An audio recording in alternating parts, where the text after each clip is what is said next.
우리 사도신경으로 신앙 고백하심으로써 주일 예배를 하나님께 드리겠습니다.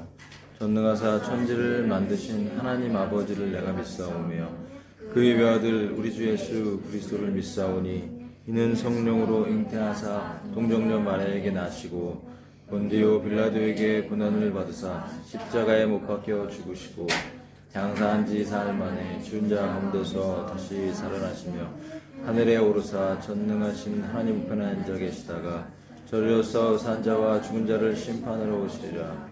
성령을 믿사오며 거룩한 공예와 성도가 서로 교통하는 것과 죄를 사하여 주시는 것과 몸이 다시 사는 것과 영원히 사는 것을 믿사옵나이다. 아멘. 아멘.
죽으신 구주밖에는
내 모든 순간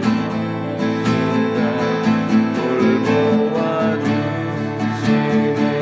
아멘. 모든 것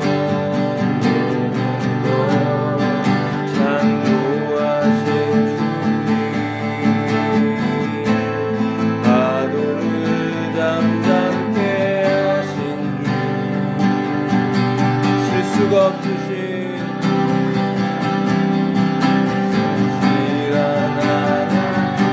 내 모든 순간 풍성케 하시네. 찬양합니다 주님. 할렐루야. 온 우주 만물 다스 완전한 하나님, 완전한 하나님, 내 선하신 목자 찬양해. 할렐루야.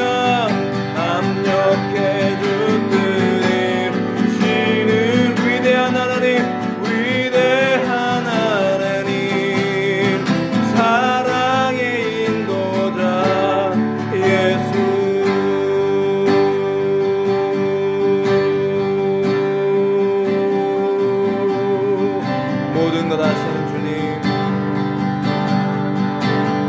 아시는 주님, 내 삶에 펼쳐진 계절도 임마누엘 함께 늘 동행하시니 내 모든 순간 돌보아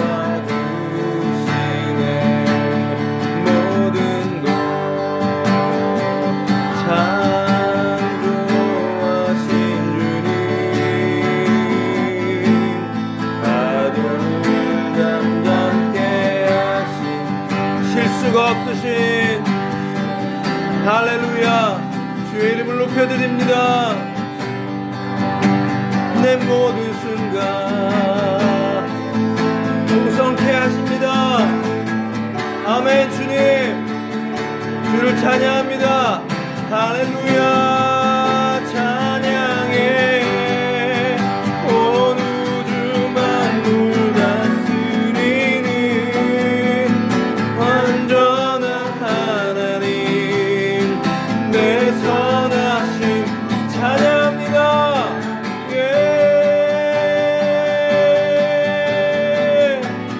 예 주님, 위대한 하나님, 사랑의 인도자 예수. 우리 전심으로 찬양해. 찬양. 온 우주 만물 찬양할지어다. 찬양할지어다. 완전한 나의 주님을 높여드립니다. 아멘.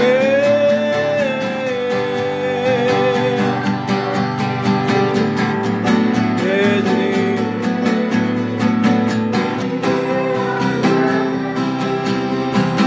사랑의 인도자 예수. 우리 함께 기도합니다. 우리 예배 가운데 우리가 주님을 높여드리십시다. 할렐루야. 주님 어서 오시라고 기도하십시다.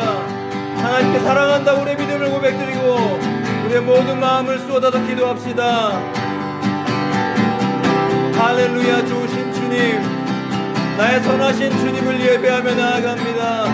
할렐루야. 경배합니다. 주님, 우리의 모든 찬양을 받아주시옵소서. 임재해 주시옵소서. 아버지, 오늘도 주님을 예배하며 우리의 모든 찬양의 끝보좌로 올라가게 해주시옵소서. 예, 찬양해.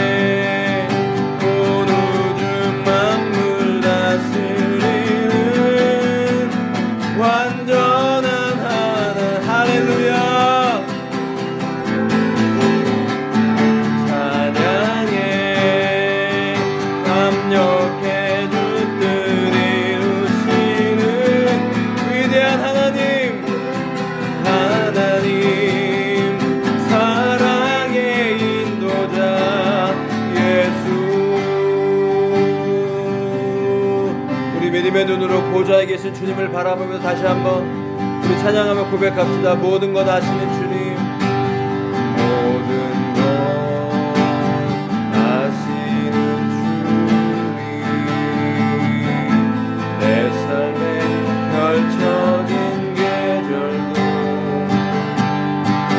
임마누엘 함께 늘 동해 가신 내 모든 순간, 내 모든 순간 돌보아 주시네. 모든 것 창조하신 주님, 하늘을 잠잠케 하신 주님, 실수가 없는 신실한 나의 주님,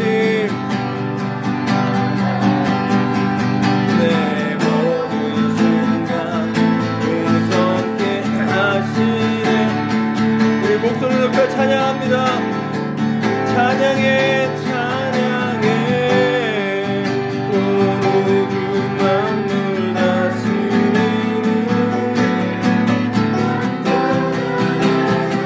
내 선하신 목자, 찬양해 합력해 준 뜻대로 위대한 주님, 위대한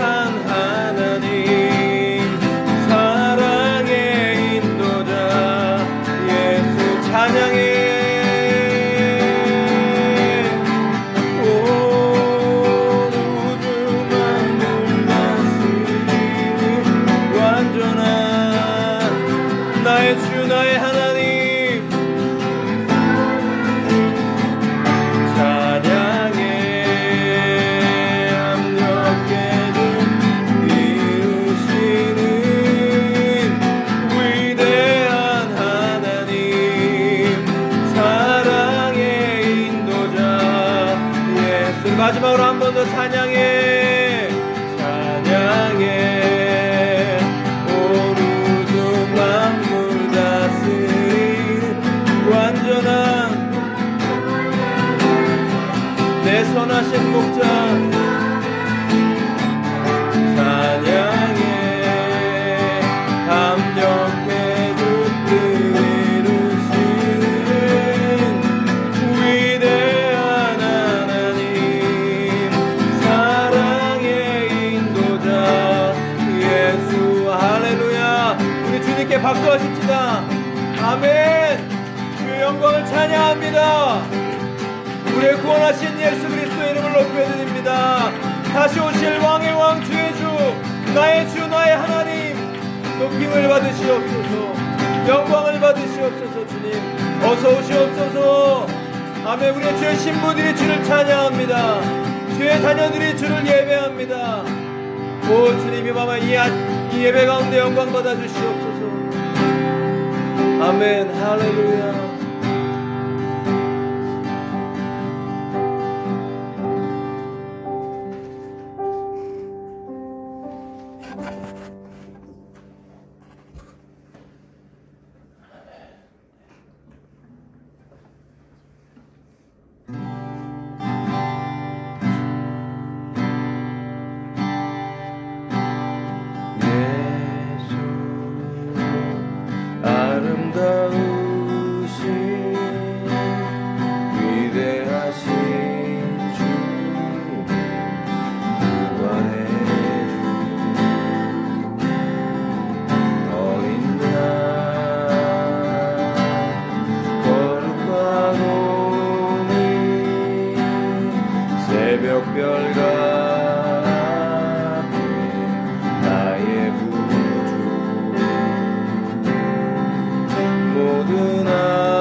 새벽별 같은 새벽별 같은 나의 주 모든 하늘 찬양해 모든 만물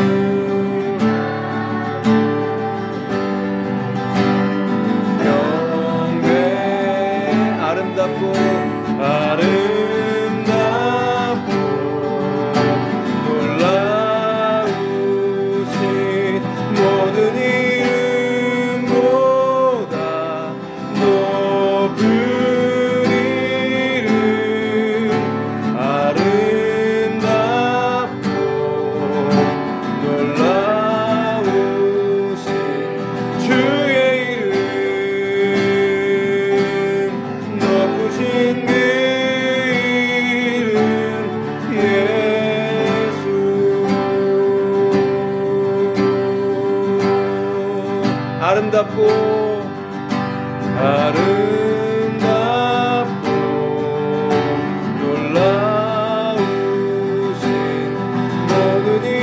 이름보다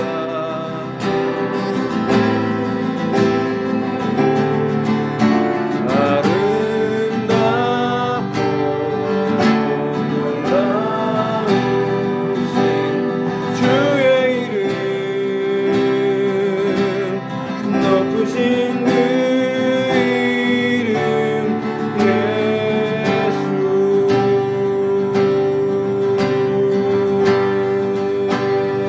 영원히 주 찬양 주 사랑해요 주 사랑해요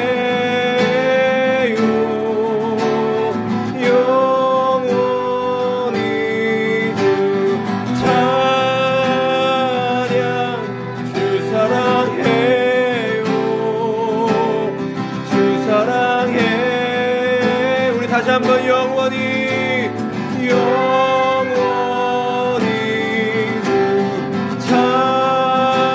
찬양 주 사랑해요 주 사랑해요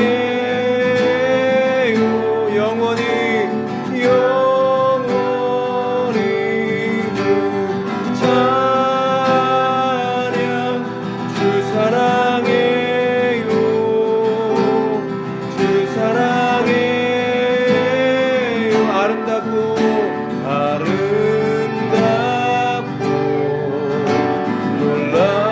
놀라우신 모든 이름보다 높은 이름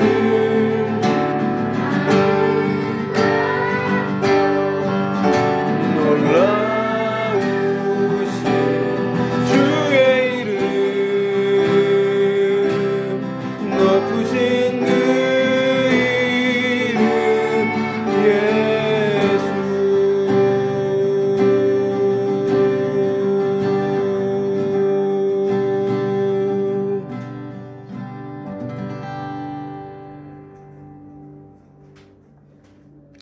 다 함께 기도하겠습니다.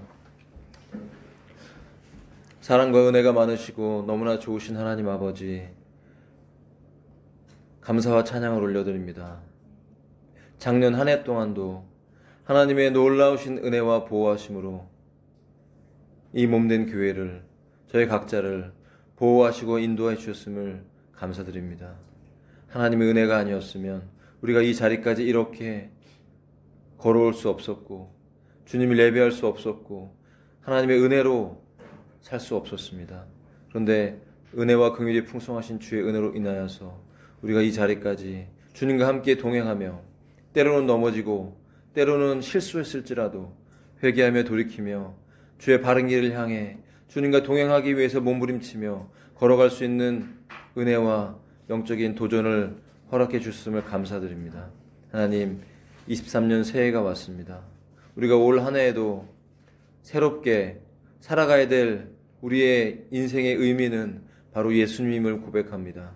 예수님을 더 알고 예수님을 더 사랑하고 예수님 만나기를 기대하면서 일상의 삶에서 주의 영광을 위해 그 말씀을 순종하며 한 걸음 한 걸음 살아나가는 새해가 되게 해 주시옵소서. 언제 오실지 모르지만 주님이 오늘 오신다고 믿고 그 하루의 삶을 주 앞에 드려질 때 우리가 언젠가 주의 보좌 앞에서 주님을 만나고 얼굴과 얼굴을 맞대고 주의 그 손을 만지고 주님을 기뻐하며 우리의 면류관을 벗어 주 앞에 올려드릴 수 있는 그런 날이 속히 올 것을 믿고 기대합니다. 승리하게 해 주옵소서. 예배하게 해 주옵소서. 순종하며 더욱 사랑하는 한 해가 되게 하셔서 하나님 우리 안에 주님이 풍성하게 거하시는 2023년 되기를 소망합니다. 죽어가는 자 잃어버린 영혼들을 향해 복음을 전하고 그들을 위해 기도하며 또한 서로 뜨겁게 사랑하며 주님이 우리 안에 거하시는 것을 더 깊이 느끼면서 영적 성장과 성숙으로 나아가는 귀한 한 해가 될 것을 믿습니다. 주님, 우리가 기대하는 것은 바로 주님입니다. 우리가 기대하는 것은 바로 하나님의 은혜입니다. 우리의 힘으로, 우리의 노력으로, 나의 능력으로 우리는 아무것도 할 수 없습니다. 무익합니다. 하지만 하나님의 풍성한 은혜로 인하여서 주의 말씀이 온전히 우리의 삶에 이루어지고 하나님의 선하신 계획들이 아름답게 열매 맺을 것을 믿습니다. 하나님 아버지, 또한 이 팬데믹 기간 동안에 하나님의 몸된 교회를 찾지 못하고 그 외로움 속에서 예배하며 믿음의 선한 싸움을 싸운 우리 박정우 형제님 귀한 가정을 하나님께서 이렇게 만나게 하시고 이렇게 예배하도록 인도하셨사오니 귀한 가정을 통하여서 영광 받아주시고 하나님의 가정을 올 한 해 마음껏 하나님의 풍성하신 은혜로 축복하여 주시옵소서. 자녀들에게 기름 부어 주시옵시고 함께 예배하며 가정 안에 더욱더 하나님의 충만하신 은혜와 하나님의 놀라우신 그 채우심을 찬양하며 감사하며 나갈 수 있는 한 해가 되도록 인도하여 주옵소서. 오늘 함께 예배할 때 주의 얼굴 보게 하시고 그 말씀이 증거될 때 전하는 자와 듣는 자가 그 말씀 앞에 아멘으로 화답하며 순종하며 결단할 수 있는 예배되게 해 주옵소서. 예배를 방해하는 모든 세력들을 묶어주시고 하나님께서 친히 영광받아 주시옵소서. 감사와 찬양 올려드리며 예수님 이름으로 기도했습니다. 아멘. 아멘.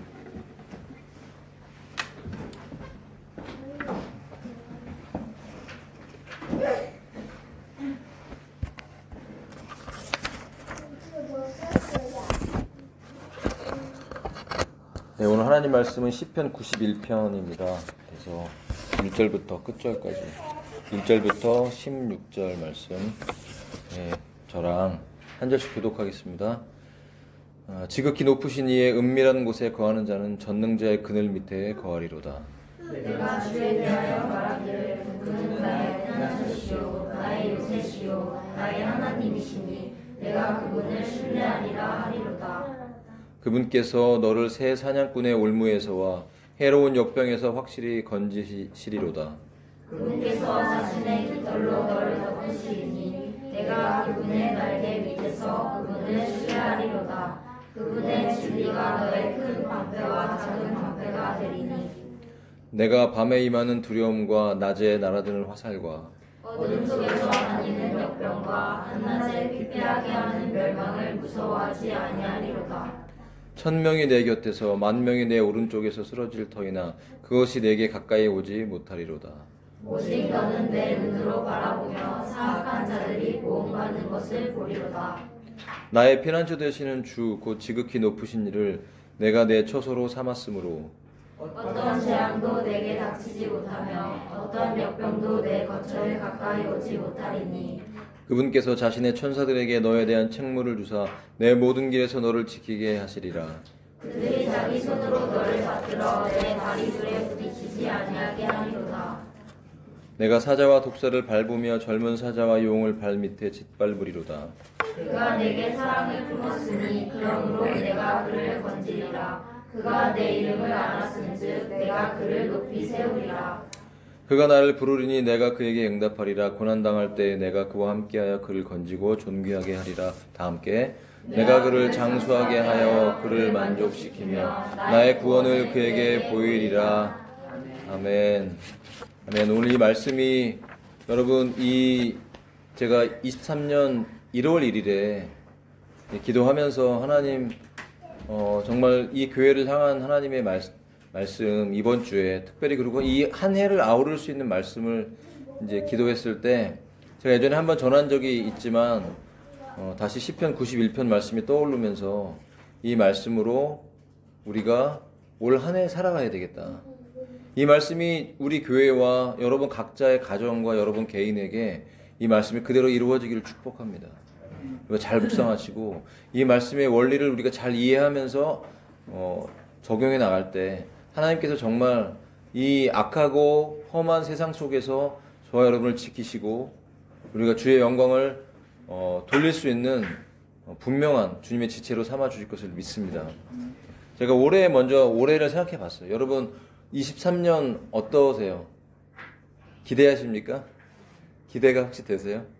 자, 22년에 그렇고 21년도 그렇고 참 이렇게 안 좋은 일들이 많이 있었죠. 사고도 있었고 가장 이제 큰 소식은 뭐냐면 2022년에 연말이 되면서 부동산이 급락을 하고 금리가 하늘 높은 줄 모르고 치솟고 이상한 분위기가 감지되기 시작했어요. 그러면서 사회 분위기가 이 금리가 너무 올라가니까 이제 흔히 말해서 우리가 이제 영끌족이라고 그러잖아요. 이 영혼을 다해서 다 끌어모아서 사실 끌어모을 수 있는 것도 그것도 능력이긴 합니다. 그죠? 그래서 높은 고금리로 지금 금리가 너무 뛰어갖고 집을 사신 분들은 이제 고민도 되고 문제가 되죠. 예전에도 그런 일들이 반복됐었죠. 2008년도도 그렇고 리먼 브러더스 사태가 생겼을 때 국가 전체가 흔들리는 정말 경제적으로 정말 차츰차츰 정말 그 수십 년 전에 비해서 중산층들이 무너지는 그런 시대로 가고 있는 것은 분명합니다. 그런 분위기. 그리고 뭐 들려오는 소문에 의하면 뭐 24년부터 CBDC라고 해서 디지털 화폐가 도입되고 그것이 언제 완성될지는 모르겠지만 이제 현금이 사라지는 점점 현금이 없어집니다. 저희들도 이제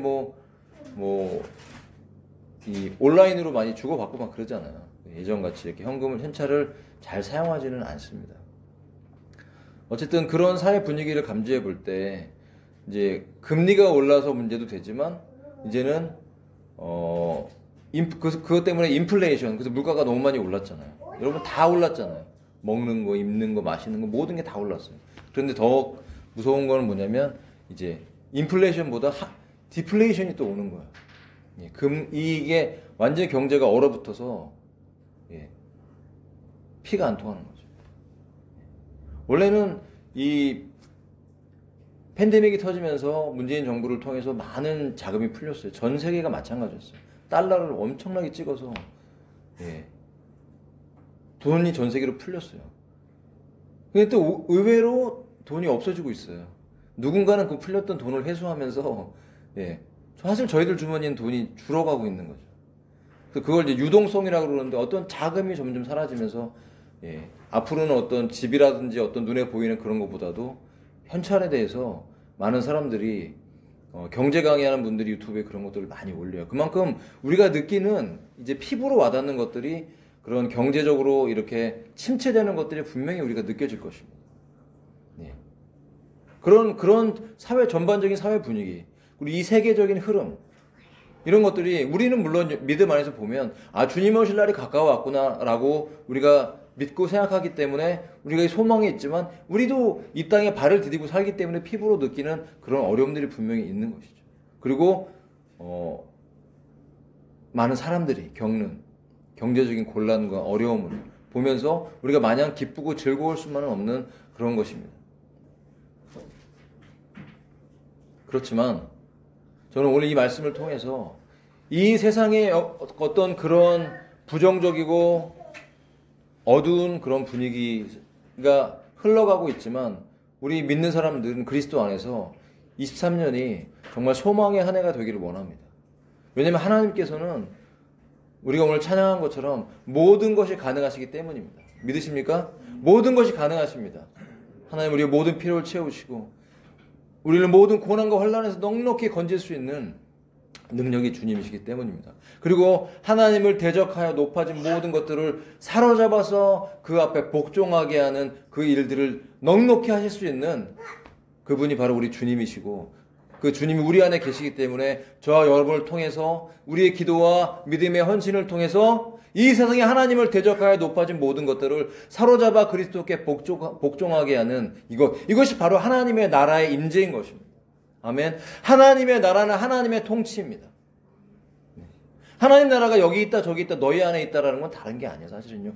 내가 그리스도 앞에 복종할 때, 그 말씀을 듣고 그 말씀에 순종할 때 우리 안에 하나님 나라가 임한 것입니다. 아멘. 우리의 믿음의 삶이 그때 그 순간 반석 위에서 걸어가는 한 걸음이 되는 것이죠. 여러분, 올해 1월 1일부터 하나님의 말씀을 믿고 하나님의 말씀이 우리의 삶에 이루어지기 위해서 우리에게 들려주실 때 그것을 마음으로 믿어 의에 이르고 입술로 시인하시고 삶에 육신을 쳐서 복종시킴으로써 하나님 말씀에 엎드릴 때 이 말씀에 약속된 모든 복과 은혜가 우리의 삶과 우리의 가정에, 이 교회 가운데 넘치게 역사하실 줄로 저는 믿습니다. 자, 말씀으로 들어갑니다. 이 말씀은 세 부분으로 이렇게 기록이 되어 있어요. 첫 번째 1절과 2절은 사실 이 시편 91편은 저자가 누구인지는 알려져 있지 않아요. 근데 아마도 짐작하기로는 이 앞부분에 있는 90장과 또 뒤에 있는 92장과 이 세 시편이 연결되어 있다고 보는 학자들이 많은데, 그러다 보니까 아마도 모세일 것이다 라고 얘기를 합니다. 그리고 이 시편은 모세를 또 통해서 정말 레위인들에게 바쳐졌다 이렇게 알려져 오고 있어요. 특별히 하나님의 사람들, 레위인들이 누굽니까? 레위인들은 바로 유대인들 가운데서 그 성전을 섬기기 위해서 봉사했던 사람들이죠. 자기의 기업도 없이 소유도 없이 정말 하나님이 그들의 목자가 되셔서 그 삶을 인도했던, 모든 걸 맡겼던 사역자들이었던 것입니다. 그러나 그들이 또 범죄했었고 모세 때 교만해졌었고, 그래서 엄청나게 환난도 겪고 또 분명한 이유가 있어 그 12지파에서도 빠졌지만 나중에 또 계시록에 보면 14만 4천의 레위지파가 등장을 합니다. 어쨌든 그러면서 이 시편이 오늘 우리에게 주시는 의미가 무엇이냐면 1절과 2절을 먼저 보면 이 저자의 고백이 들어와 있는 것이에요. 이것을 쓴 사람이 이렇게 선포합니다. 지극히 높으시니 이에 은밀한 곳에 거하는 자는 전능자의 그늘 밑에 거하리로다. 그러면서 내가, 본인이 고백하는 거예요. 내가 주에 대해 말하기를 그분은 나의 피난처시오 나의 요새시오 나의 하나님이시니 내가 그분을 신뢰하리라 하리로다 하면서 그의 믿음의 선포를 합니다. 근데 3절부터 13절까지 갑자기 내용이 좀 바뀌기 시작해요. 자, 어떤 식으로 표현이 되냐면 그분께서 그 말했던 이 1, 2절에 자기의 신앙 고백을 했던 이 저자가 갑자기 어떤 대상에게, 제3자에게 본인이 설교자의 입장에서 선포하는 거예요. 그러면서 이렇게 얘기합니다. 그분께서 너를 이렇게 그래서 표현하는 거예요. 이해되십니까? 이렇게 달라져요. 독백하듯이 선포했다가 갑자기 3절부터 13절까지는 어떤 대상에게 설교하듯이 선포를 해요. 그런데 14절부터 16절까지 또 바뀌어요. 자, 14절부터는 어떻게 표현되냐면 그가 내게 사랑을 품었으니라고 하면서 주어가 바뀌어요. 자, 그럼 여기서 그가 내게, 이 네 개가 누구입니까? 하나님이신 거예요. 갑자기 하나님의 고백이 나와요, 여기. 이렇게 다양한 내용이 나와요. 이 시편이 이렇게 세 부분으로 나눠져 있다는 걸 우리가 이해하면서, 자, 먼저 오늘 사실 14절과 15절과 이 16절을 먼저 결론적인 부분인데 이 부분을 먼저 볼게요. 자, 14절을 보시면은 이 3절부터 13절까지 많은 내용들이 나오는데 우리가 많이 들어서 알고 있지만 엄청난 하나님의 보호하심이잖아요. 사실 환난과 어려움 속에서 천군과 천사를 통해서 하나님의 백성들을 지키신다. 어떤 질병도 고난도 사람들이 옆에서 1000명이 쓰러지고 옆에서 10,000명이 쓰러지는데도 불구하고 보호하신다는 이제 그런 전반적인 굉장히 어려움 속에서의 보호, 그 하나님의 보호와 위로와 우리의 피난처 되시는 그런 말씀들이 기록이 되어 있어요. 그런데 이 말씀이 우리의 삶에 정말 이루어지기를 원한다면 하나님께서 어떻게 이 말씀이 너에게 이루어질 수 있는 것인가? 하나님이 당연하게 우리를 이렇게 인도하시고 지킬 수 있는 근거가 있습니다. 그것이 무엇이냐면 14절에 있는데 그 이유가 무엇이냐면 하나님께서 우리에게 하나님을 믿는 그가 사랑을 품었다는 거예요. 사랑.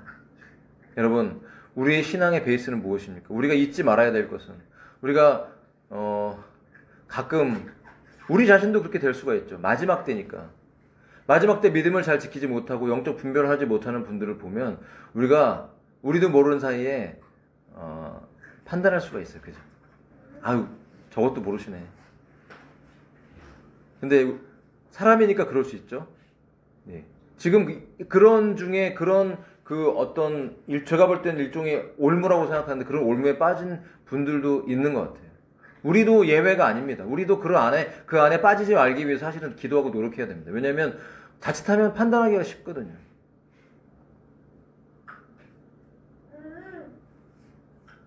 마지막 때를 아는 것, 하나님이 누구신지를 아는 것, 지식으로 아는 것, 성경 말씀을 아는 것, 여러분 중요해요. 여러분 마귀도 성경 말씀을 압니다.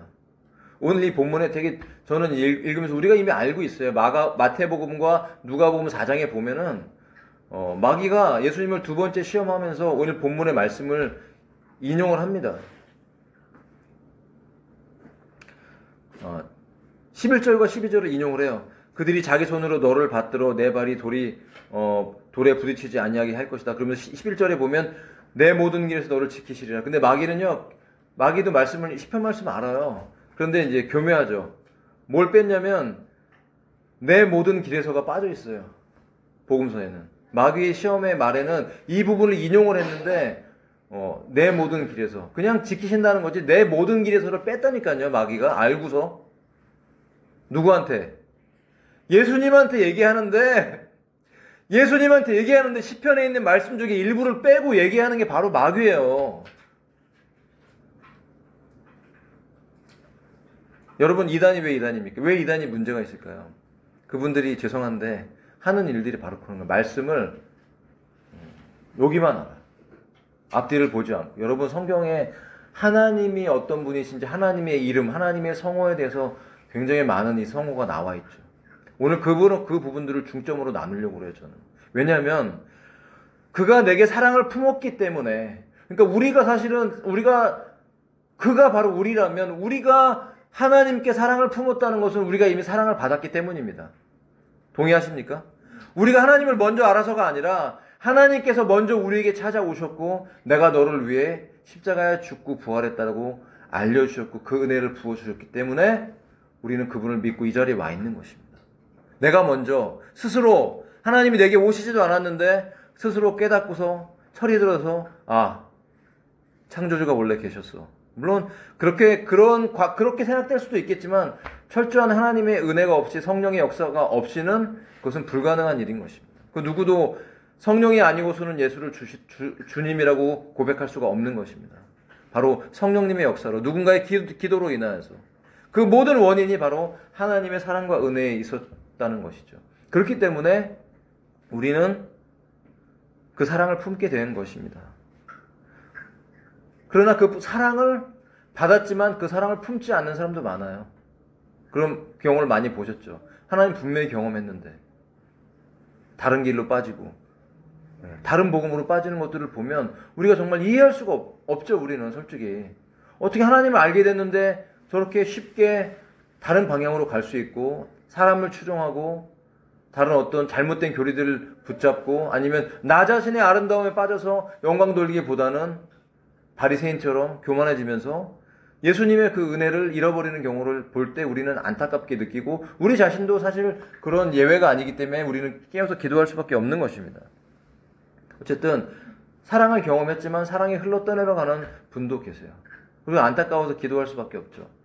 그러나 그 사랑을 우리가 품고 있다는 것은 그 사랑이 우리 가운데 머무르고 있다는 의미입니다.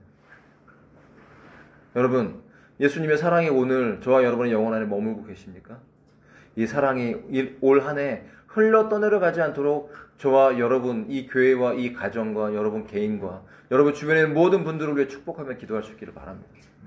오늘은 사실 말씀 마무리하고 찬양하면서 정말 뜨겁게 보통 송구 영신이라고 해서 그런 기도를 하잖아요. 근데 저희 교회는 아무튼 유별나하면 유별나지만 좀 뭔가 이렇게 섞인 것 같으면 저는 안 합니다. 안 하고 말아요. 모르면 하나님이 입증시켜줄 때까지 그냥 내려놓고 말아요. 뭔가 송구 영신 예배를 드리기가 뭔가 제가 주님께 좀 송구하더라고요. 그래서 다 내려놨어요. 같은 송구는 아니지만 여러분 내려놓고, 그러나 오늘 이 예배 가운데 같이 기도하기 원합니다. 여러분 하나님의 그런 충만한 은혜와 기름 부으심을 위해서 새롭게 1월 1일 출발하는데 마침 또 주일이어서 너무 감사한 것 같습니다. 우리 함께 이따가 그 기도하는 시간을 가지십시다. 여러분 그 사랑이 우리 안에 있기 때문에 건지신다는 것이에요. 그가 내 이름을 알았은즉 내가 그를 높이 세우리라. 여러분 하나님의 이름을 아십니까? 하나님의 이름의 의미를 아십니까? 우리가 하나님을, 성경에서 하나님을 안다라는 것은 무엇이냐면요, 하나님을 안다, 하나님을 예배한다, 하나님을 안다라는 의미는 굉장히 단순하게 이 지성적 동의를 말하는 것이 아닙니다. 그것은 체험적 신앙이에요. 하나님에 대한 인식, 하나님이 계셔라고 우리가 인식할 수 있는 건 뭐냐면 하나님을 믿음으로, 성령의 역사로 체험한 것입니다.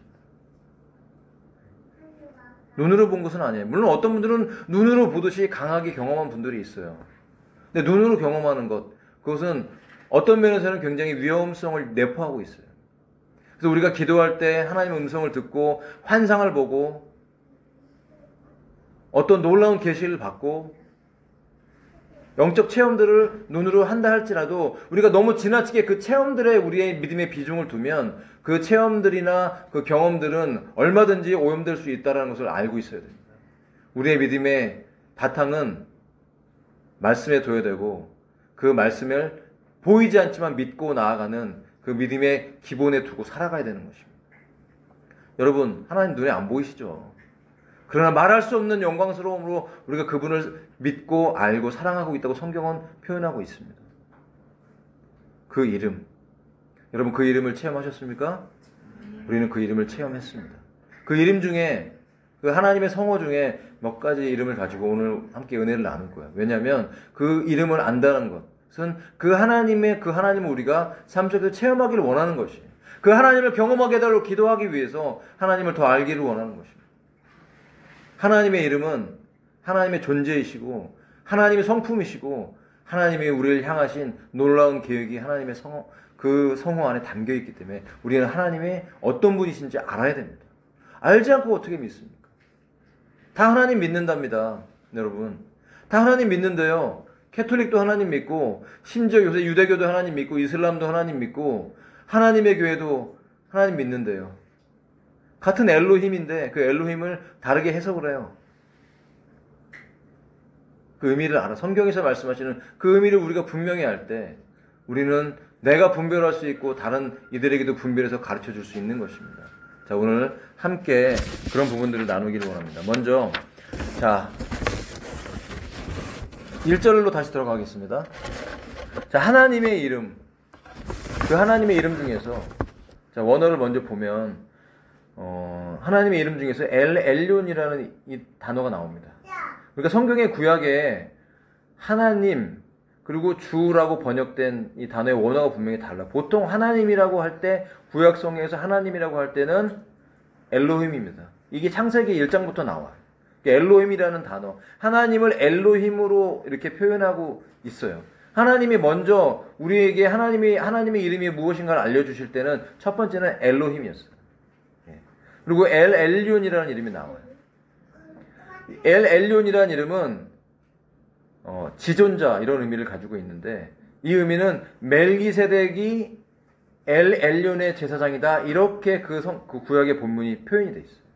그때 하나님 지존하시다, 영어로 하면 God the Most High, 최상의 하나님께 우리의 최선을 다한다는 우리 그 말씀을 묵상하잖아요. 그 최상의 하나님이 누구입니까? 가장 높으신 분, 지존하신 분, 영원전부터 계셨던 그 하나님, 가장 높으신 분이라는 거예요. 하나님은 가장 높으신 분이십니다. 하나님 위에 아무도 없어요. 죄송한데. 근데 인간이 때로는 하나님 위에 올라가려고 그러죠. 얼마나 교만한지 모릅니다.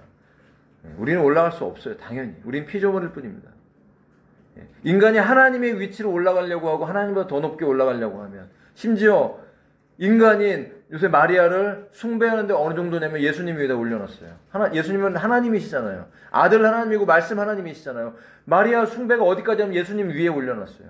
그래서 예수님은 사랑이 별로 없어서 기도를 잘 응답해 주지 않기 때문에 마리아한테 기도하면 마리아가 예수님 어머니니까 아들을 잘 달래갖고 타일러서 기도를 응답하게 해준다는 그런 회개망측한 교리를 천주교가 믿고 있는 거예요.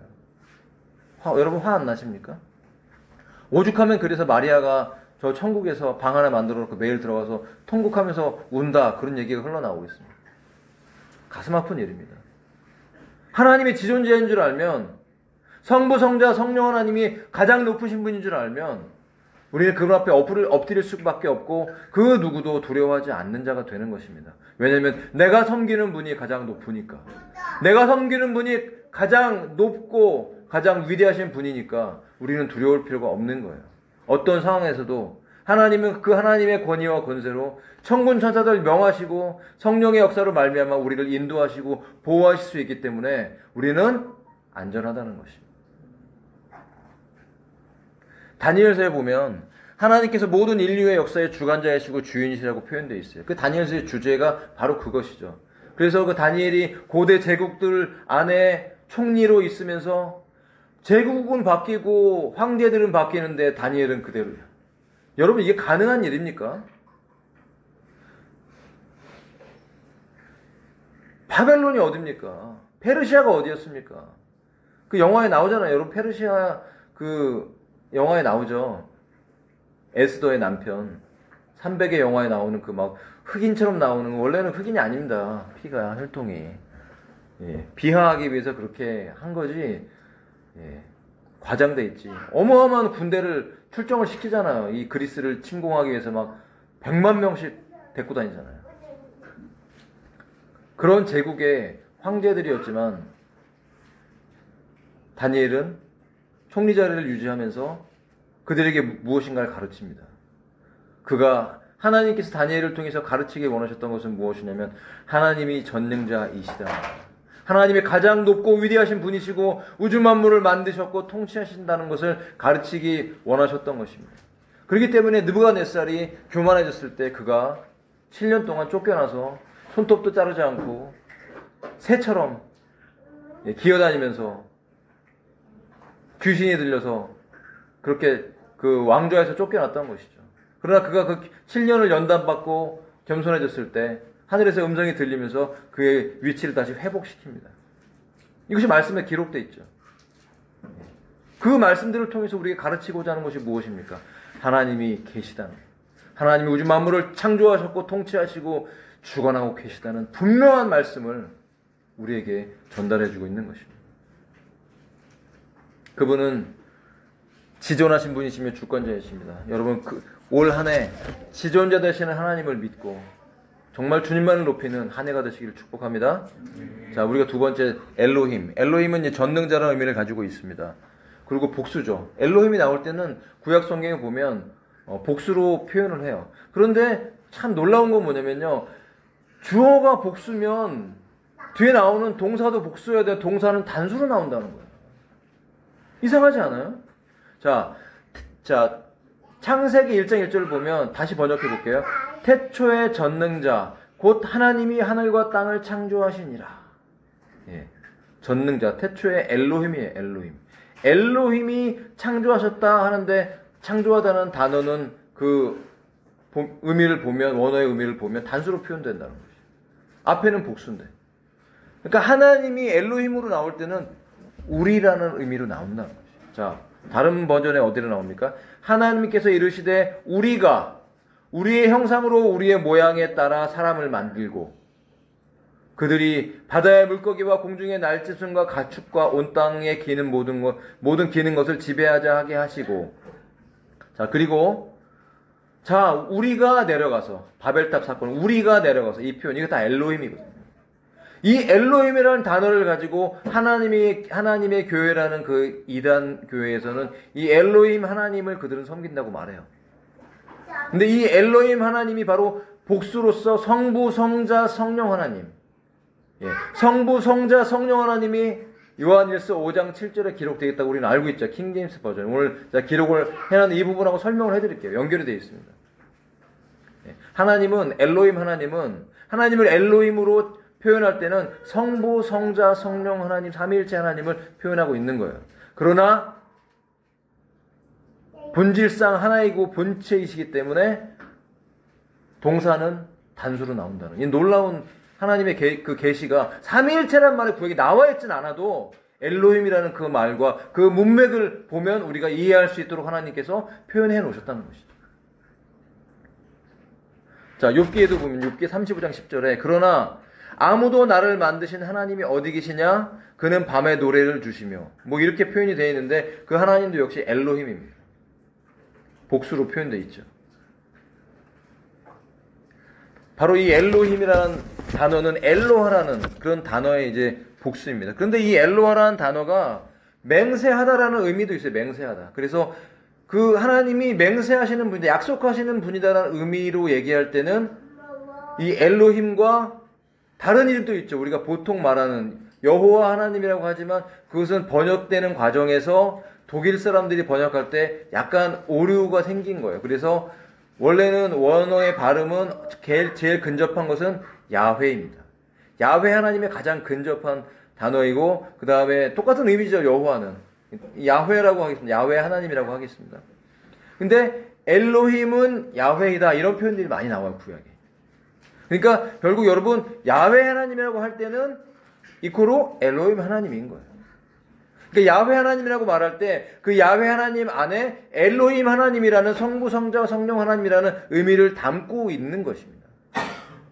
근데 번역은 엘로힘은 하나님으로 번역이 됐고 킹제임스 버전에도 야훼는 주라는 단어로 번역이 됐어요. 그래서 명백하게 구분을 하고 있지만 엘로힘 하나님은 주이다. 그러니까 엘로힘 하나님은 야훼이다. 이렇게 표현되어 있기 때문에 같은 말인 것입니다. 자, 그렇다면은 자, 이제 우리가 어디로 들어가야 되냐면 자, 그래서 출애굽기 6장 2절에 이런 구절이 나옵니다. 하나님이 여기서 엘로힘입니다. 또 모세에게 이르시되 나는 야훼로다. 이렇게 표현되어 있죠. 이렇게 하나님께서 엘로힘 하나님을 야훼라고 표현할 때는 하나님이 언약을 강조하는 부분이죠. 언약, 약속. 여러분 하나님의 언약이 무엇일까요? 하나님의 언약은 여러분 구원입니다. 아멘. 하나님의 언약은 구원이에요. 우리가 믿고 있는 우리의 구원자 예수님. 원래 예수님의 원어의 발음은 우리가 아시다시피 예슈아. 예슈아가 제일 가깝죠. 근데 미국 사람들이 저는 제일 발음을 잘 못하는 것 같아요. 어떻게 여호와 하나님은 조호바, 예수님은 지저스. 전 세계가 예수님인데. 근데 가장 근접한 건 예슈아. 그 의미는 여호와는 나의 구원이시다. 그런 의미를 가지고 있습니다. 그렇다면 오늘 우리가 이 야훼라는 이름, 하나님의 이 성호, 야훼라는 이름에 대해서 함께 좀 더 나누기를 원합니다. 그림 한번 보여주시고요. 그림 썼는데 오늘 보시면 자, 이 야훼라는 단어 이쪽 반대로 읽죠. 히브리어는 야훼라는 단어. 의미와 이 그 발음이 나와 있는데 자, 한번 따라서 한번 해보세요. 윷, 해, 와우, 해. 자, 이것을 우리는 이해할 수 없지만 빨리 발음하면 야훼 이렇게 발음한다고 알려져 있는 것이에요. 근데 참 이 이름을 이 야훼라는 이 예수님의 이 단어를 우리가 이해하기가 쉽지 않았죠. 이런 자료는요 굉장히 많이 나와 있어서 보신 분도 계실 거예요. 김명현 교수님도 이렇게 강의가 있고 해서 이게 제가 만든 것도 아니고 검증되어 있는 자료를 지금 보여드린 거예요. 하나님의 그 야훼라는 이름의 그 성호의 의미가 무엇이냐 이걸 번역을 하면요. 자, 윷 그러면 손, 해 그러면 보라, 손을 보라. 자, 와우 그러면 못, 해 그러면 보라, 못을 보라. 자, 길게 다시 한번 번역할까요? 야훼라는 이름의 의미는 그 손에 그 못을 보라. 이해되십니까? 여호와는 나의 구원이시다 라는 그 이름이 바로 예슈아. 이 야훼라는 이름 안에 사실 성부, 성자, 성령 하나님이 다 들어가 계신 것입니다. 그리고 강조점은 바로 누구에게? 바로 예수아에게. 우리를 구원하시기 위해서 십자가에 달려 죽으시고 부활하신 그분의 이름, 그분의 의미, 그분의 그 구원의 그 놀라우신 사랑이 하나님의 성호 안에 들어가 있는 것입니다. 자, 킹제임스 버전에 제가 요한일서 5장 7절을 지금 영어로 되어 있는데요. 요한일서 5장 7절 혹시 찾으실 수 있으면 같이 찾아서 보시고, 자, 영어로 되어 있으니까 영어로 나와 있는 부분들을 제가 한번 읽어볼게요. For there are three that bear record in heaven, the Father, the Word, and the Holy Ghost, and these three are one. 이렇게 되어 있는데요. 자, 성부, 성자, 성령 하나님, 하늘의 증거가 세 개가 있다라는 거. 하늘의 증거가. 이 부분은 뒤에는 보면 땅의 증거가 또 나오죠. 근데 그러니까 땅의 증거도 너희가 믿을진데 하늘의 증거를 우리가 어떻게 믿지 않겠느냐, 못하겠느냐 하면서 이 5장 7절을 강조하는데 5장 7절의 의미가 바로 성부, 성자, 성령 하나님이 들어가 있는 것이죠. 자, 하늘의 증거하는 분이 셋 계시대요. 첫 번째 아버지가 계시고, 두 번째 말씀이랍니다. 그 말씀이 바로 예수님이죠. 그 말씀이 바로 예수아이고 말씀이고 우리의 구원자인 것입니다. 우리의 메시아인 것입니다. 그리고 세 번째로 홀리 고스트, 성령님. 이 세 분이 하늘의 증거라는 것이에요. 이 세 분이 무엇을 증거하십니까? 바로 예수 그리스도를, 이 땅에 오신 하나님의 본체이신 바로 예수님을 증거해주고 있는 것입니다. 그분이 하나님이시죠. 제가 박진영 씨의 그 복음 강의라고 그래서 첫 번째 강의는 저도 이제 지나가면서 쭉 들었는데 의미 있게 봤어요. 근데 두 번째 강의의 첫 번째 예수님이 이 세상의 첫 번째 피조물이라는 얘기를 듣고 너무 실망을 해갖고 정말 마음이 아프더라고요.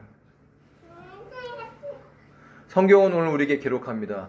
예수님은 영원전부터 계시던 하나님의 본체입니다. 그분은 말씀이셨고 말씀을 통해서 요한복음 1장에 계시된 것처럼 영원전부터 계셨고 말씀으로 우주 만물을 창조하신 하나님의 본체인 것입니다. 그분은 하나님이십니다.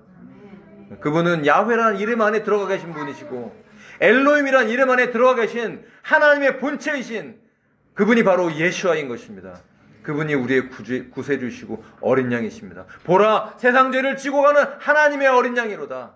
우리에게 그분을 보라고 말씀하시다. 그분을 봐야 됩니다. 모세 때 사람들이 질병이 왔을 때 놋뱀을 만들어서 그 뱀을 보는 사람들이 치유가 됐어요. 매달은 의미는 뭐예요? 보라는 거예요. 그 저주를 받은 바 되사 매달리셨지만 그 달리신 그분을 우리가 바라볼 때 보기만 해도 우리는 믿음으로 치유되는 것입니다. 우리의 삶이 회복되는 것이고, 여러분 기도할 때 기도가 안 되면 믿음의 눈을 가지고 보좌에 계신 예수님을 바라보세요. 저는 예수님 얼굴 모릅니다. 아직 안 봐서. 상상만 하고 제가 환상으로 이렇게 비슷하게 봤을 때는 예수님의 실루엣밖에 못 봤어요. 정면도 아니었어요. 엎드려서 기도하시는 예수님의 뒷모습이었어요. 약간 옆모습 이렇게 잘 모르겠어요. 그러나 이제 제가 하늘에 가면 주님과 얼굴과 얼굴을 맞대어 볼 것입니다. 우리 주님 어떻게 생기셨는지 보고 싶어요.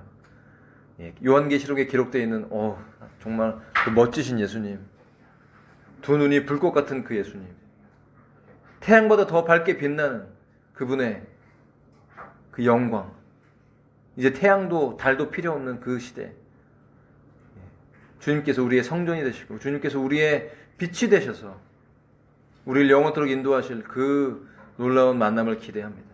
여러분, 이 주님은, 이 하나님은, 이 전능하시고 지존하시고 우리의 구원자 되신, 우리의 보호자 되신 이 하나님을, 여러분 이 하나님의 성호를 올 한 해 깊이 있게 체험하시는 한 해가 되기 위해서 여러분 기도하시기 바랍니다. 여러분 가족들을 위해서, 이웃들을 위해서, 여러분 자신을 위해, 이 교회를 위해서 우리가 기도해야 될 것은 우리가 이 하나님을 아는 자가 될 때, 이 하나님을 안다는 것은 이 하나님을 만나는 것이고 체험하는 것이고 믿는 것이고, 우리가 그렇게 하나님을 믿을 때 우리는 그분을 신뢰하는 존재로 살아갈 수밖에 없는 것입니다. 우리가 하나님을 믿는다는 것은 무엇입니까? 하나님이 살아계십니다. 나를 구원하셨습니다라고 머리로 동의하는 것입니까? 아닙니다. 의지하는 겁니다. 우리가 우리 안에서 누군가를 신뢰한다는 것은 그 사람에게 기댈 수 있는 것이죠. 여러분, 올 한 해 교회 안에서 서로 주님이 우리 안에 계시니까 때로는 우리의 어깨를 빌려줄 수 있는 지체들 되시길 바랍니다. 왜? 주님이 계시니까. 우리 주님으로 충만하십시다. 할렐루야. 성령으로 충만하십시다. 그렇다면 우리의 어깨를 빌려줄 수 있고 서로 기대고 격려해주고 사랑하면서 그 손을 붙잡고 주님 오실 때까지 걸어갈 수가 있는 것입니다. 주님 오십니다. 이 세상에 그것을 또 보여주고 있어요. 23년의 지표들이 그렇게 밝지 않아요. 그러나 여러분 두려워하지 마십시오. 저에게 있는 정말 큰 장점이 있는데요. 저는 주님을 정말 믿습니다. 저는 주님을 믿습니다. 어떤 상황에서도 하나님이 건지실 수 있고 하나님은 다 이유가 있으시다는 걸 체험적으로 알기 때문에 저는 그분을 의지합니다. 예. 때로는 사람이니까 여러분 두려울 때 있죠. 여러분 걱정될 때 있죠. 그럽니다. 우리는 영적인 존재이기 때문에요. 사탄이 어떠한 방식으로 우리에게 접근해서 우리를 테스트하거나 건드릴 때 우리는 즉각적으로 두려움을 가질 수 있어요. 사람이기 때문에. 절대 완벽하지 않습니다. 그런데 그럴 때 즉각 엎드리시면 돼요. 즉각 보좌를 바라보시고 어린 양의 보혈로 덮고 그 날개 아래로 들어가시기를 축복합니다. 예, 그렇다면 새 사냥꾼의 올무와 해로운 역병에서 확실히 건지게 될 것입니다. 예. 주님이 우리의 방패가 되어주시고 밤에 임하는 두려움과 낮에 날아드는 화살과 어둠 속에 다니는 역병과 한낮에 피폐하게 하는 멸망 속에서 우리가 두려워하지 않도록 우리를 분명히 지키실 것입니다. 1000명이 쓰러지고 10,000명이 쓰러져도 그것이 그 저주가 우리에게 가까이 오지 못할 것이라고 말씀하고 있습니다. 그리고 우리의 원수들, 악한 영의 역사들, 악한 자들, 그런 모든 사악한 자들이 보응받는 것을 볼 것이라는 것이죠. 여러분, 우리의 피난처는 어디입니까? 바로 지극히 높으신 분. 구조를 보시면요. 앞에는 우리의 피난처라고 얘기하고 또 우리의 요새라고 얘기를 하고 우리가 그분을 신뢰한다고 얘기합니다. 주님 자체가, 주님이 바로 우리의 처소인 것입니다. 우리가 살아갈 곳, 우리가 이 땅에 땅을 디디고 살아가지만 우리가 살아가는 것이 바로 주님 안에인 것입니다. 주 안에서. 주 밖으로 절대 나가지 말고 그 보호 안에서, 그 말씀과 계명 안에서, 그 말씀 붙잡고 성령 안에서 살아간다면 우리는 물속에 들어가 있는 것 같지만 기름칠하고 둥둥 떠다니는 것처럼 그 안에서 헤엄치면서 유유하게 그 물을 타고 하나님의 인도하심을 따라서 흘러갈 수가 있는 것입니다. 천사들을 통해서 어떠한 재앙과 역병으로부터도 우리를 지키시고 보호하십니다. 13절을 보시면 사자와 독사를 밟으며 젊은 사자와 용을 짓밟는다고 그래요. 용. 다른 번역에는 용이 없어요. 네, 킹제임스 버전에는 용이 표현이 되어 있어요. 이 부분에 대해서는 설명하지 않겠습니다. 시간이 오래 걸리니까. 어쨌든 이런 하나님의 특별한 은혜와 보호하심이 있는데 그 이유가 바로 우리가 주님의 사랑을 품고 또 그분을 알았기 때문에 우리를 보호하시고 건지시고 높여 세워주신다는 것이에요. 그가 나를 부르시니 내가 그에 응답하리라. 자, 부르니 우리가 주님을 부를 때 우리에게 응답해 주신다는 것입니다. 고난당할 때 함께하고 그를 건지고 존귀하게 하리라 한다는 것입니다. 자, 말씀을 정리하고 결론을 내립니다. 제가 이 말씀을 전반적으로 읽으면서 저에게 적용하면 참 은혜가 됐어요. 그런데 14절부터 16절까지를 읽으면서 저에게 한 가지 떠오른 것이 있었어요. 이 시편 91편 말씀은 물론 예수님이 하나님이시지만 예수님이 이 땅에 인간의 몸을 입고 오셨을 때 이 말씀이 예수님께 적용되는 말씀이 분명합니다. 예수님한테도 이 말씀이 적용되는 말씀이라는 것이에요. 그런데 예수님이 그렇게 하나님 아버지를 따르고 신실하게 하고 이 말씀 그대로 순종하셨는데 14절부터 15절, 16절까지의 말씀이 여러분 예수님께 이루어졌습니까? 예수님께는 이루어지질 않았어요. 예수님 보호받지 못하셨어요. 예수님 버림받으셨고 채찍에 맞으셨고 십자가에 죽으셨고 고난당하셨고 멸시와 천대를 다 받으셨어요. 저는 이것이 떠오르면서 우리가 당연하게 이 말씀을 이 말씀, 우리를 이 14절부터 15절, 16절까지의 이 복이 당연하게 우리에게 저절로 우리가 이 복을 받을 수 있는 자격을 가진 사람들이 아니구나라는 것을 깨달았어요. 예수님은 당연히 이 말씀이 그분의 삶에 인간으로 사실 때 이루어질 수 있는 근거를 다 갖고 있는, 원인을 갖고 있는 분이지만 그분에게 그 말씀이 이루어지지 않고 버림받고 채찍질을 당하고 십자가 달려 죽으셨죠. 그러나 그분의 죽으심과 더불어 우리가 믿음으로 그분과 합하게 되었을 때 우리는 자격이 없지만 우리에게 예수님의 그 삶에 의해서 우리가 14절, 15절, 16절의 약속이 우리에게 그대로 이루어진다는 것이죠. 이것이 오늘 말씀의 결론인 것입니다. 주님께서 다 이루셨습니다. 그분이 바로 야훼 하나님의 이름 안에 들어가 있고 엘로힘이라는 이름 안에 들어가 있는 성부와 성자와 성령 하나님, 이 관계 안에서, 그러나 본질상 하나시기 때문에 행하실 때는 단수로 행하시는 우리 인간의 이성으로는 이해할 수 없는 놀라운 존귀하시고 위대하시고 전능하신 그 하나님, 아브라함과 이삭과 야곱의 하나님, 말씀에 기록된 그 하나님, 저 우주에 보좌가 있는 그 하나님, 온 우주보다 더 크시고 창조하신 위대하신 그 하나님, 그 하나님의 보좌가 저와 여러분의 마음 안에 있습니다. 우리 안에 있습니다. 그래서 이 마음 안에 있는 이 보좌가 저 하늘에 있는 보좌와 곧 합해질 줄 믿습니다. 기대하십시오. 주님께서 우리를 부르고 계십니다. 고개를 들고 하늘을 보면서 땅을 보지 말고 이 땅에 발을 디디고 살아갈지라도 2023년 한 해에는 하늘 보좌를 바라보면서 주 앞에 기도하면서 간구하면서 믿음의 선한 싸움을 싸우면서 축복하면서 걸어가는 한 해가 되시기를 바랍니다. 이 말씀 아멘 하십니까? 그렇다면 우리에게 이루어질 줄로 믿습니다. 자, 우리 같이 기도하기를 원하는데요. 찬양 좀 틀어주고 우리 좀 기도하는 시간을 넉넉히 가지십시다. 먼저 저와 여러분을 위해 기도하시고 또 제가 기도 제목들을 드릴 테니까 같이 기도하겠습니다. 통성으로 기도하실 때 이 말씀 그대로 이루어지게 해달라고. 하나님, 저희 교회와 우리 가정과 우리 개인의 삶에 하나님의 통치가 넘치게 해달라고 기도하십시다. 통성으로 기도하겠습니다. 아버지 하나님, 감사와 찬양 올려드립니다. 주의 이름을 높여드립니다. 주님 영광 받아 주시옵소서. 주님 갈망합니다. 주님 전능하신 하나님, 능력의 하나님, 지존하신 하나님을 우리가 믿고 알고 성경에 기록된 그 하나님을 알고 그 하나님의 사랑을 품고 이 땅을 살아가는 저희들 되기를 원합니다. 아버지, 이 교회를 복을 주시옵소서. 임재해 주시옵소서. 우리의 삶에 아버지 더 하나님을 알도록, 더 하나님을 경험하도록 채워주시옵소서. 통치하여 주시옵소서. 위대하신 주님을 찬양, 그 아름다우신 주의 이름을 높여드립니다. 믿음의 선한 싸움을 싸우며 걸어가기를 원합니다. 아버지, 그 이름을 높여드리며 찬양합니다. 성령님 운행하여 주시옵소서. 성령님 운행하여 주시옵소서. 주의 보혈로 덮으시고 새롭게 하셔서 하나님의 뜻과 계획이 이루어지는 삶이 되기를 원합니다. 주님도 알기 원합니다. 그의 사랑을 더 알게 해주시옵소서. 주의 성 붙잡고 걸어가는 한 해가 되게 해주시옵소서. 세상의 어두움을 말하고 세상이 정말 부정적인 것들을 말한다 할지라도 하나님께서 믿음 가운데 우리의 삶에 역사하실 것을 믿습니다.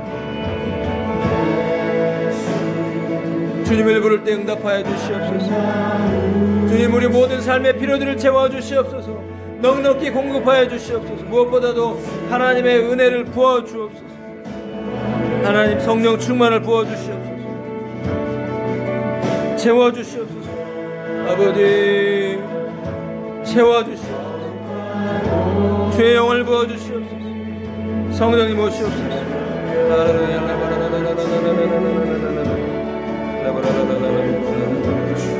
예, 주님 감사와 찬양 올려드립니다.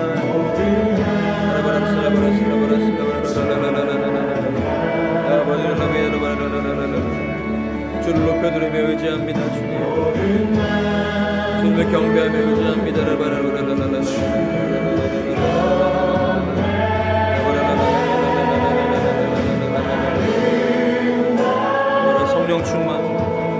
주의 영을 부어주시옵소서. 기름 부어주시옵소서.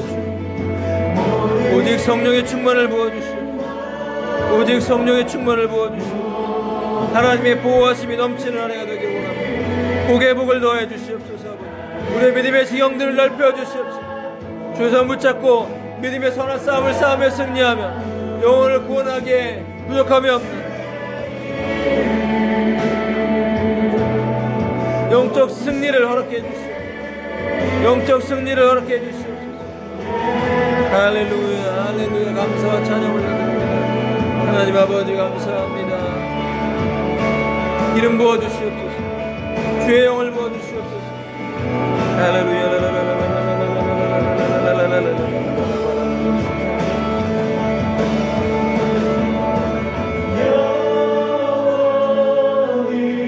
간절히 기도합니다. 여러분 자신과 여러분 가정의 자녀들, 친구들, 부모님들 여기서 기도하십시오. 올 한해 하나님의 구원의 역사를 선포하시기 바랍니다. 성령 충만을 구하십시오. 기도하겠습니다. 오 성령님 임재해 주시옵소서. 영적인 회복이 일어나기 원합니다. 잃어버린 영혼들이 돌아오게 해주시옵소서. 구원받은 우리 가족들 주님 오시기 전에 회복시켜 주시옵소서. 그들의 고개를 들어 주를 바라보게 도와주시옵소서. 오직 예수, 오직 십자가, 오직 주 앞으로 돌아오기 원합니다. 임재하시옵소서. 성령님 기름 부어주시옵소서. 아버지 신부의 역사를 허락해 주시옵소서. 예수님의 공을 덮어주시옵소서. 성령 충만을 부어주시옵소서. 약탈을 전달하기 원합니다. 아버지 하나님 임재해 주시옵소서. 도와주시옵소서.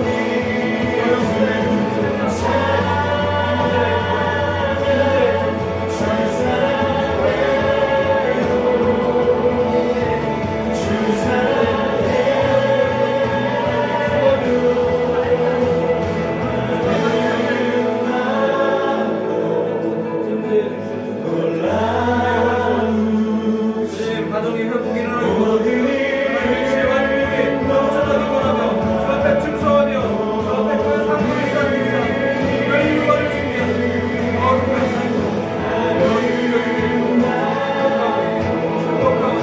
기도의 영을 부어주시옵소서.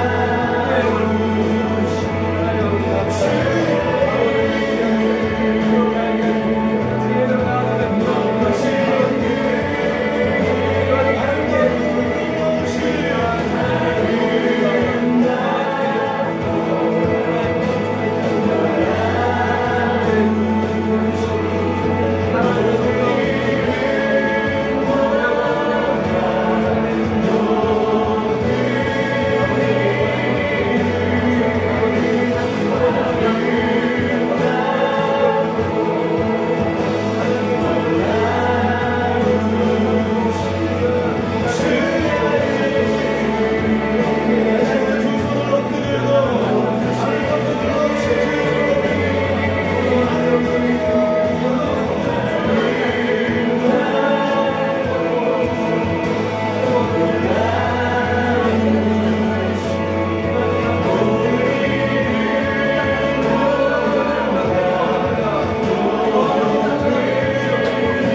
주님이 우리의 피난처이십니다.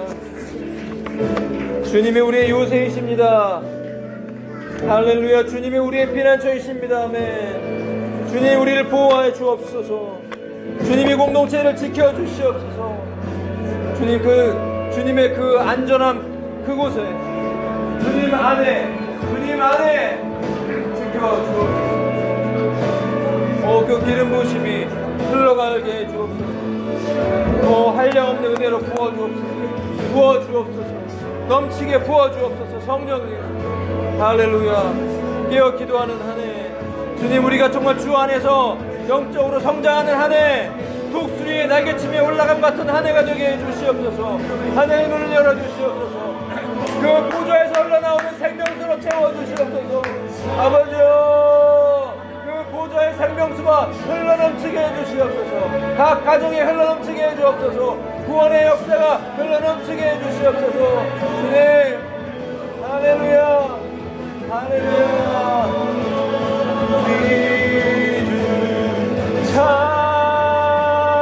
찬양, 주 사랑해요.